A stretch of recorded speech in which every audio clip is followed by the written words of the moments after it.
ዜና ሥላሴ ዘግንቦት።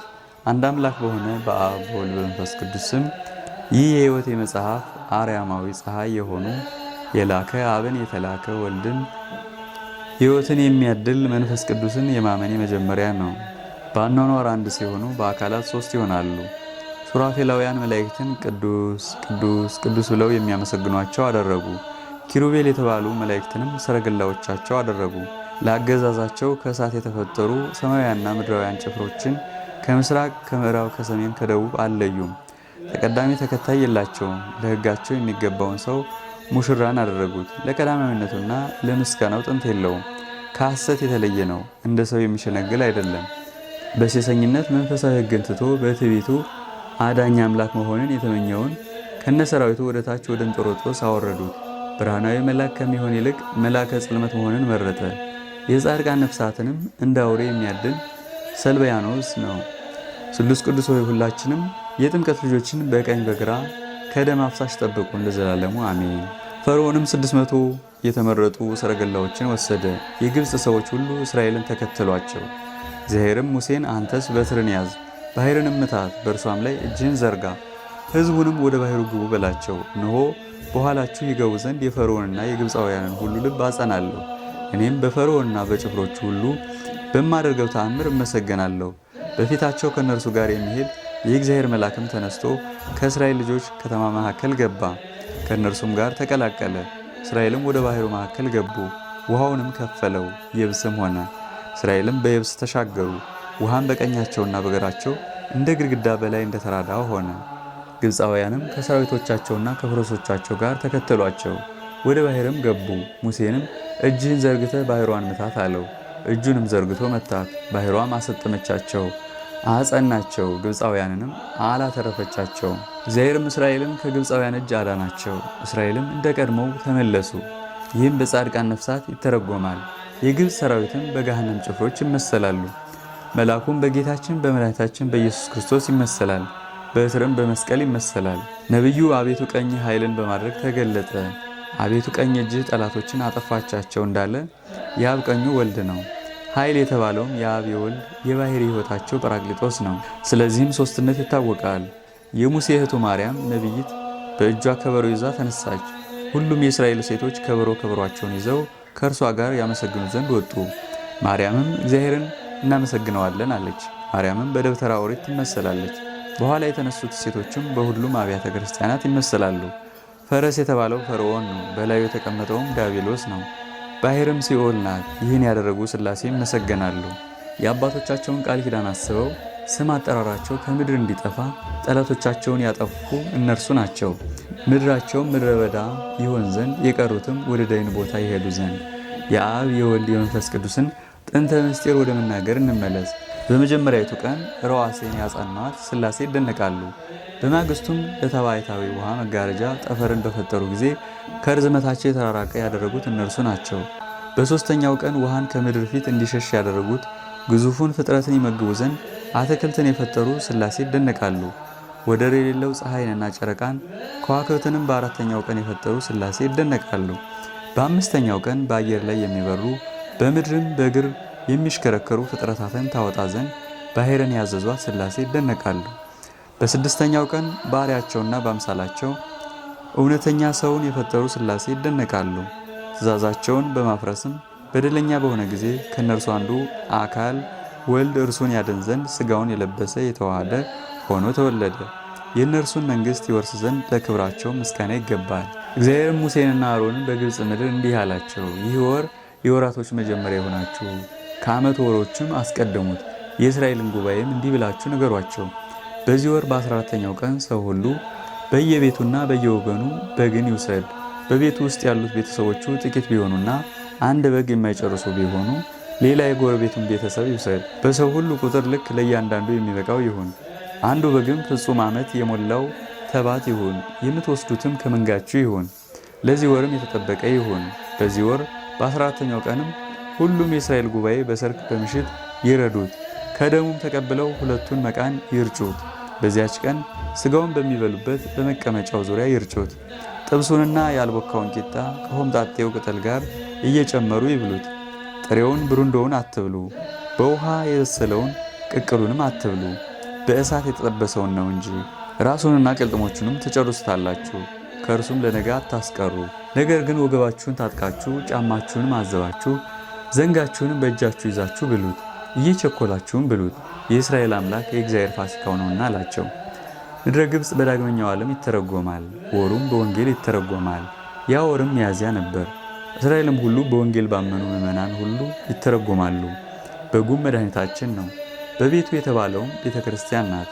ለእያንዳንዱ ያለውም እርሱ ለሁሉም ቤተ ክርስቲያን የሚበቃ ነው። እርሱ መድኃኒታችን የድህነት መሥዋዕት ነው። ከመንጋዎቻችሁ ትወስዱታላችሁ የሚለውም ከወንድሞቹ ሐዋርያት መካከል ሰቃሊያን በዓርብ ቀን አይሁድ ይይዙታል ማለት ነው።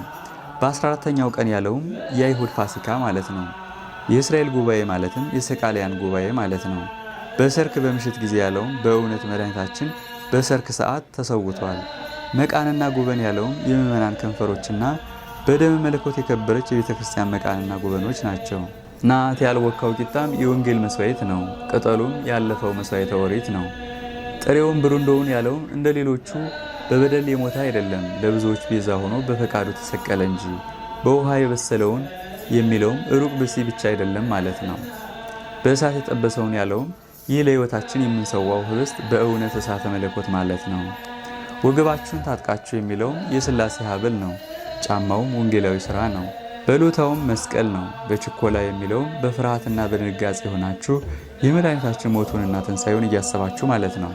ዳግመኛም ወንጌላዊ ዮሐንስ የሥላሴን የአካላት ሦስትነት ሲያስረዳ አቤቱ ዓይኖቻችን ወደ አንተ እናንጋጥጣለን፣ ልቦናችንን እንሰቅላለን፣ ሕሊናችንንም ከፍ ከፍ እናደርጋለን። እርሱም ራሱ በባሕሪው ጸንቶ የኖረ ነው። ቅድመ ዓለም የነበረ ለዘላለም የሚኖር ነው። ዳርቻ የለህም፣ መጨረሻም የለህም። የሚያገኝህ የለም፣ ሊያይህም የሚችል የለም። ራስህን ራስህ ትመረምራለህ። መንግሥትህ ፍጻሜ የለውም፣ ኃይልህም አይደክምም። ክብርህ ጌትነትህ ፈጽሞ አይሻርም። አንተ ከሁሉ የተሰወርክ ነህ፣ ሁሉም ለአንተ የተገለጠ ነው። ጥንት የለህም፣ አንተም ለሁሉ ፍጻሜን ትሰጣለህ። ወሰን ዳርቻ የለህም፣ አንተ ለሁሉ ወሰን ትሰጣለህ። ሁሉ አለ፣ ሁሉም ካንተ የተገኘ ነው። አንተ በሁሉም መልተህ ትኖራለህ። በልዕልና ከልዑላን መላእክት በላይ ከፍ ከፍ ያልህ ነህ። በታች የተዋረዱትንም በልጅ መምጣት ጎበኛሃቸው። በስውርነትህም ከራቆት ይልቅ የራቅህ ነህ። በይቅርታህም የራቁትን ታቀርባቸዋለህ። በሁሉ ውስጥ ያለህ አንተ ነህ፣ በሁሉም ውጭ ያለህ አንተ ነህ። ገናንነትህ በአንተ የተሰወረ ነው፣ ኃይልህም በአንተ የተሰወረ ነው። አንተ ቅሉ ራስህን በራስህ ጋረድ፣ አንተም ራስህን በራስህ ሰወር። ከአንተ ዘንድ ያለመለየት ጸንቶ የሚኖር ልጅህ ስለ አንተ ነገረን። እርሱ ከአንተ አካል ዘእምአካል ባሕሪ ዘእምባሕሪ የተወለደው ልጅህ ዜናህን ለእኛ ነገረን። አንተ እንደወለድከው ለዘላለሙ ክቡር ነው። አንተም ራስህ ስለ እርሱ ነገርከን። በእውነት ልጅህ እንደሆነ አንተም በእውነት አባቱ እንደሆን በቃልህ ምስክሩ አንተ ነህ። ከልጅህ ጋር ለአንተ ይሰግዱልሃል፣ ለእርሱም ከወለደው ጋር ክብር ይገባዋል። በአባቱና በወልድ መካከል ዕለትና ሰዓት የለም። አብ ከልጁ አይበልጥም አይቀድምም፣ ወልድም ከአባቱ አያንስም ወደ ኋላም አይሆንም። የልብ ሐሳብ አጥልቆ አስቦ ከሚሮጥ ይቀድም ዘንድ ከትጉሃንም ከፍ ከፍ ይል ዘንድ አይችልም። በሕቡዕ ይዋኝ ዘንድ በስውርም ይወጣ ዘንድ ገብቶ ያይህም ዘንድ ከዳርቻ እንኳን እንደ ወንዝ ለአንድ ጊዜ ለሰዓት ለዓይን ጥቅሻም ይመረምር ዘንድ ከአንተም ከልጅህም ሆኖ በወልድና በአባቱ መካከል ያለውን ረቂቅ ምስጢር የሚያውቅ የለም። ሕያውና ቅዱስ የሚሆን መንፈስህ የመለኮትህን ጥልቅነት ያውቃል። እርሱ የባሕርይህን ምስጢር ነገረን፣ የተዋህዶህንም ነገር ነገረን፣ የአንድነትህንም ነገር አስተማረን፣ የሦስትነትህን ምስጢር አሳወቀን። የማይለወጥ የሪናችሁን የማይከፈል የአንድነታችሁን የማይለያይ የግብራችሁንም ነገር ነገረን። አብ የወልድ የመንፈስ ቅዱስ ምስክር ነው። ወልድም የአብ የመንፈስ ቅዱስን ነገር ይሰብካል። መንፈስ ቅዱስም የአብንና የወልድን ነገር ያስተምራል። ሦስትነቱን በአንድ ስም ያመልኩ ዘንድ ስውርና ድንቅ የሚሆን ጌትነትህን ታሳውቃቸዋለህ። በጸጋህ ምሕረትም ለሚያመሰግኑ ታሳያቸዋለህ። ልዑላን በየወገናቸው፣ መላእክት በየሥርዓታቸው፣ ትጉሃን በመብረቃቸው፣ ኪሩቤል በግርማቸው፣ ሱራፌል በምስጋናቸው ሆነው በቅርብ ላለው ለእግዚአብሔር ይሰግዳሉ። የሚያቃጥል እሳት እንዳይበላቸው ፊታቸውን በመብረቅ ሸፍነው የኃይል ነበልባል እንዳያቃጥላቸው እግራቸውን በፍም ይሸፍናሉ። በአራቱ ማዕዘንና በዳርቻው ይወጣሉ። በዓለም ዳርቻ ሁሉ ጸንቶ በሚኖር በእርሱ ፊት ይወጣሉ። ከሁሉ የተሰወረ አንድ እርሱን ያመሰግኑት ዘንድ ታላቅና ጉልህ በሚሆን ቃል ይጠሩታል። በየሰራዊታቸውና በየሥርዓታቸው በየወገናቸውና በየሹመታቸው አንተን አብን ያመሰግናሉ፣ ለአንተ ይሰግዳሉ። አንድያ ልጅህንም ያመሰግኑታል። ሕያው ወማሕያዊ ቅዱስ መንፈስህንም ያመሰግኑታል። በአንድነት የጌትነትህን ምስጋና ያሳርጉልሃል። እኛም ከእነርሱ ጋር በአንድነት አቤቱ በምሕረት አስበን እንል ዘንድ እኛንም አስተካክለን አንድ አድርገን እኛም እንደነርሱ እናመሰግናለን። ቅዱስ ቅዱስ ቅዱስ ፍጹም አሸናፊ እግዚአብሔር እንደሆን እኛም እናምናለን። የጌትነት ምስጋና በሰማይ በምድር የመላ ነው። ቅዱስ አብ አንተ ሕሩም ነህ ትኖራለህም። ቅዱስ ወልድ አንተ ሕሩም ነህ ትኖራለህም። መንፈስ ቅዱስ አንተ ሕሩም ነህ ትኖራለህም። ሦስት ስም አንድ እግዚአብሔር ነው። ለቅዱሳኖችህም ሁሉ ቅዱሳን የሆኑ ዘንድ በቸርነትህ ሰጠሃቸው። ፍጥረትህንም ሁሉ በቃልህ ፈጠረ። መገዛት ሳይኖርብህ ሁሉን ፈጠረ። ሳትደክም ሁሉን ትሸከማለህ። ሳታጓድል ለሁሉ ትመግባለህ። ዝም ሳትል ለሁሉ ታስባለህ። ሳትጎድል ለሁሉ ትሰጣለህ። ሳትነጥፍ ለሁሉ ታረካለህ። ሳትዘነጋ ሁሉን ታስባለህ። ሳትተኛ ሁሉን ትጠብቃለህ። ቸል ሳትል ሁሉን ትሰማለህ። ሳትበቀል ሁሉን ትተዋለህ። ባዕድ የማይሰጠው ክቡር፣ የማያዙት ፈጣሪ፣ የማይሾሙት ንጉሥ፣ የማይነቅፉት ጌታ፣ የማያበድሩት አምላክ፣ የማይሰጡት ባለጸጋ፣ ከማያልቀው ገንዘቡ የሚሰጥ እርሱ ነው። በሁሉ ሳለህ ያንተን ነገር መስማት እንደሚቻለን መጠን ነገሩን። ልጅህንም ወደኛ ሰደድከው። ካንተ ዘንድ ሳይለይ መጣ። ካንተ ሳይንቀሳቀስ ወረደ። ሁለንተናው ካንተ ዘንድ ኖረ። ካንተ ዘንድ ሳይለይ ወደኛ ሰደድከው። አንተ ከምትኖርበት ዘንድ ጸንቶ ይኖራል። በምድር ከወላጁ ጋር ሳለ በሰማይ ከአባቱ ጋር ነበረ። ከላይ ሳይጎድል ከታችም ሳይጨመር ወረደ። ሳይወሰን በማኅፀን ተጸነሰ። ከምልአቱ ሳይጎድል በማኅፀን አደረ። ሥጋዊ ፍጥረትን ሁሉ የፈጠረ እርሱ በማኅፀን ኖረ። በኪሩቤል ላይ አድሮ የሚኖር እርሱ በእመቤታችን ሥጋ አደረ። የሚያቃጥል እሳት እርሱ ሥጋን ተዋሃደ። ከስውር ወደ ግልጥ መጥቶ ተወለደ። ሕፃናትን በማኅፀን የሚፈጥር እርሱ ሕፃን ሆነ። ብርሃንን እንደ መጎናጸፊያ የሚጎናጸፍ እርሱን በጨርቅ ጠቀለሉት። እንደ ምስኪን በድሃ ቤት አደረ። እንደ ንጉሥ እጅ መንሻን ያመጡለት ዘንድ ሐዋርያትን ከሩቅ ላከ። ለላም ጌታው እንዲያውቅ የሚያደርገው እርሱ በበረት ተኛ። እንደ ሕፃን አደገ። የሁሉ ጌታ እንደመሆኑ ሰገዱለት። እንደ እግዚአብሔርነቱ እየሠራ ሰው እንደመሆኑ ተመላለሰ። ሰው እንደመሆኑ በፈቃዱ ተራበ። ከሃሊ እንደመሆኑ የተራቡ ብዙ አሕዛብን ከጥቂት እንጀራ ጠገባቸው። የሚሞት እንደመሆኑ ተጠማ። ሁሉን የሚያድን እንደመሆኑ ውሃውን ጠጅ አደረገው። እንደ ሥጋ ልጆች ተኛ። የሁሉ ፈጣሪ እንደመሆኑ ነቅቶ ነፋሳትን ገሠጻቸው። ትሑት እንደመሆኑ ደግሞ አረፈ። ልዑል እንደመሆኑ በውሃ ላይ ሄደ። ሰው እንደመሆኑ ራሱን በዘንግ መቱት። የሁሉ ጌታ እንደመሆኑ ከኃጢአት ቀንበር ነፃ አደረገን። ሁሉን ታገሰ። በምራቅ ዕውራንን ያዳናቸው መንፈስ ቅዱስንም እፍ ብሎ የሰጠን እርሱ የርኩሳንን ምራቅ ተቀበለ። ኃጢአትን ይቅር የሚል እርሱን እርሱ አሉት። በመኳንንት ላይ የሚፈርደውን ፈረዱበት። ኃጢአትን ያጠፋት ዘንድ በእንጨት ላይ ተሰቀለ። ከጻድቃን ጋር አንድ ያደርገን ዘንድ ከወንበዴዎች ጋር ተቆጠረ። በፈቃዱ ሞተ፣ ወዶ ተቀበረ። ሞትን ይገድለው ዘንድ ሞተ። የሞቱትን ያድናቸው ዘንድ ሞተ። የተቀበሩትንም ያስነሳቸው ዘንድ ተቀበረ። ሕያዋንንም ይጠብቃቸው ዘንድ የረከሱትንም ያነጻቸው ዘንድ ኃጥአንንም ያጸድቃቸው ዘንድ የተበተኑትንም ይሰበስባቸው ዘንድ የበደሉትንም ወደ ክብር ወደ ጌትነት ወደ ምስጋና ይመልሳቸው ዘንድ ለአንተም ምስጋና ይገባል። የስሉስ ቅዱስ ምሕረታቸውና ይቅርታቸው ከሁላችን ከሕዝበ ክርስቲያን ጋር ይሁን ለዘላለሙ አሜን። ዜና ሥላሴ ዘሐሙስ። አንድ አምላክ በሆነ በአብ በወልድ በመንፈስ ቅዱስ ስም የአብ የወልድ የመንፈስ ቅዱስን አኗኗራቸውን እንናገራለን። በሚያስፈራ የመለኮት ምስጢርም ዓለም ሳይፈጠር የመኖራቸውን ምስጢር እንናገራለን። ያኗኗራቸው መጽሐፍም በዚህ ዓለምም በአርያምም ቢሆን የማይመረመርና የማይነገር የተሰወረና የታተመ ነው። እርሱ መግቢያው የማይታወቅ መሻገሪያው የማይመረመር የምስጢር ባሕር ነውና ከመታሰብም የራቀ ከመታየትም የመጠቀ ነውና የሰው ልቡና የማያገኘው የመልአኩ አእምሮም የማይደርስበት ነው። የተሰወረውንም እንዳንተላለፍ አልፈን እንዳንመረምር የተጻፈ ነው። አሁንም አኗኗራቸው እንደዚህ ነው። አብ ልጁን አንድ ሰዓትም ሆኖ የዓይን ጥቅሻ ያህልም ወይም አንድ ትንፋሽ ያህልም አልቀደመውም። ወልድም ከአብና ከመንፈስ ቅዱስ አልቀደምም፣ ወደ ኋላም አላለም። መንፈስ ቅዱስም ከእነርሱ አልቀደምም፣ ወደ ኋላም አልሆንም። በአንድነት በአንድ ፈቃድ አስቀድመው ነበሩ እንጂ። አብ በባሕሪ ልጁና በመንፈስ ቅዱስ እየተመሰገነ ወልድም በባሕሪ አባቱ በአብና በባሕሪ ሕይወቱ በመንፈስ ቅዱስ እየከበረ ይኖር ነበር። በወንጌል አባ አባቴ ሆይ ዓለም ሳይፈጠር ካንተ ጋር መንፈስ ቅዱስም በአብ በወልድ እየተመሰገነ እየከበረ ይኖሩ ነበር። ዓለም ሳይፈጠር እንደዚህ ሆነው ነበሩ። በፈቃዱ ጊዜም በአንዲት ፈቃድ ዓለምን አከናውነው ፈጠሩ። በዚች ዓለም መጨረሻም በመጨረሻይቱ ቀን ሦስቱም ያለመለያየት ያለመለወጥ በአንድ መለኮት በአንዲት መንግሥት በአንድ አገዛዝ ይመጣሉ። ለኃጥአን ፍዳቸውን ለጻድቃንም ዋጋቸውን ይሰጡ ዘንድ የተመረጡትንም ያነግሱ ዘንድ ይመጣሉ። አሁንም ይህን ዜና ሥላሴ አምነን መንፈሳዊት በዓልን እናክብር። ዛሬ በዚች ቀን አብርሃም የአብ የወልድ የመንፈስ ቅዱስን በዓል እንዳከበረ በሰማይ ጠልና በምድር ስፋትም እንደባረኩት እኛም እንደ እርሱ ልቡናን የማዘናጋት ያይደለ ሕሊናን በማንቃት በዓልን እናክብር። በሐዘን ያይደለ በደስታ በዓልን እናክብር። በጥላቻ ያይደለ በፍቅር በዓልን እናክብር። በክርክር ያይደለ በሰላም በዓልን እናክብር። በጨዋታ ያይደለ በምስጋና በዓልን እናክብር። በስንፍና ያይደለ በንቃት በዓልን እናክብር።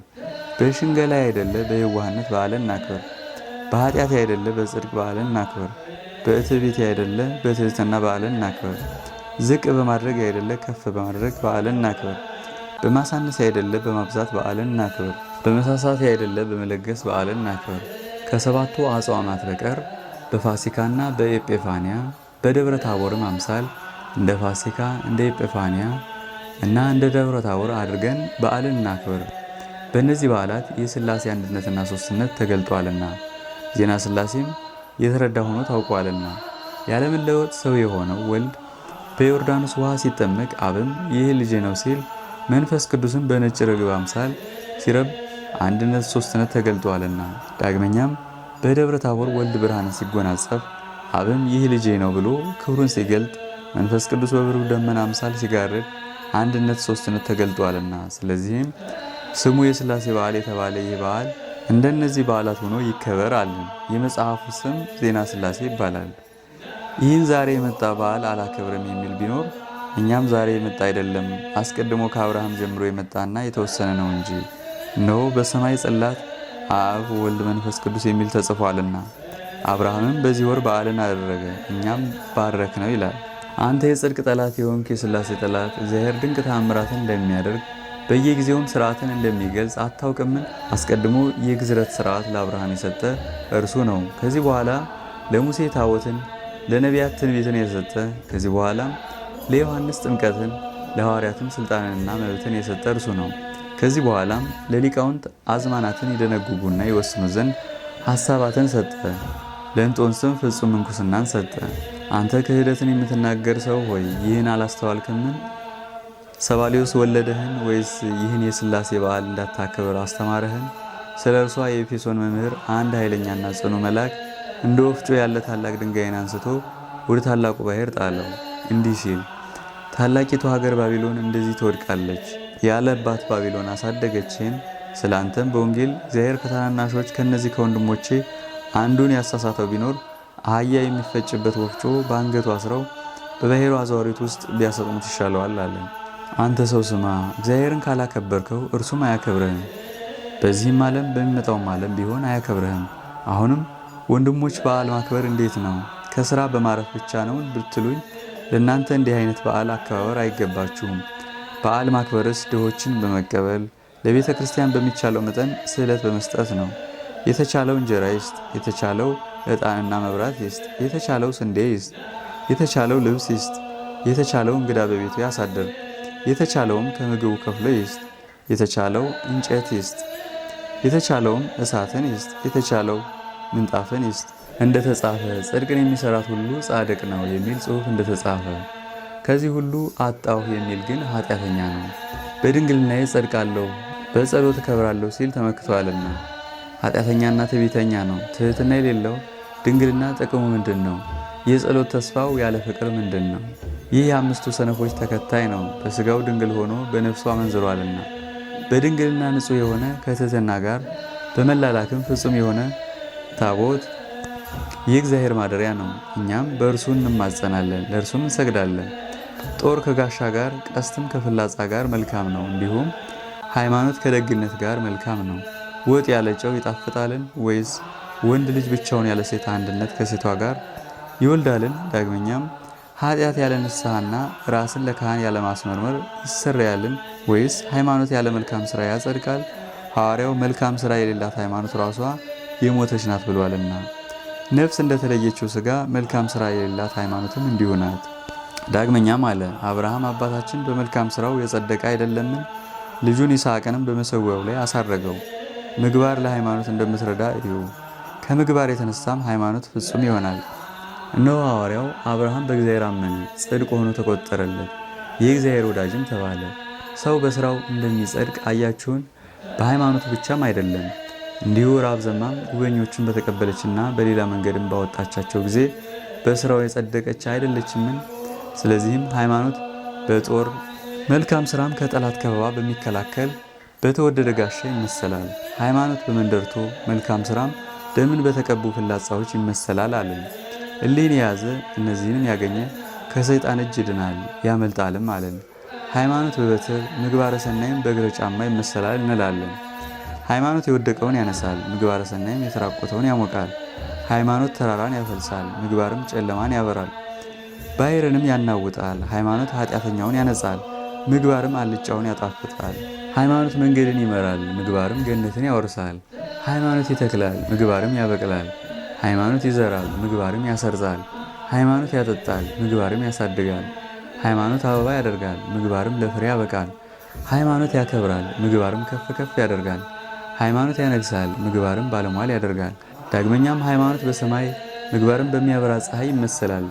አእምሮ ዕንቁ ነው፣ ትዕግስትም ባሕሪ ናት። እንዲሁም ድንግልና የወርቅ አምሳል፣ ትሕትናም የብር አምሳል ናቸው። ከአእምሮ ከማስተዋል ጋር ያለ ድንግል ብፁዕ ነው። ከትሕትና ጋር ሆኖ ድንግል የሆነ ብፁዕ ነው። ከአርምሞና ከትዕግስት ጋር ድንግል የሆነ ብፁዕ ነው። ከቅንነትና ከፍቅር ጋር ድንግል የሆነ ብፁዕ ነው። የጻድቅ ማኅተሙና መጨረሻው ፍቅር ነውና፣ አንደበትንም መጠበቅ ቁልፍ ነውና።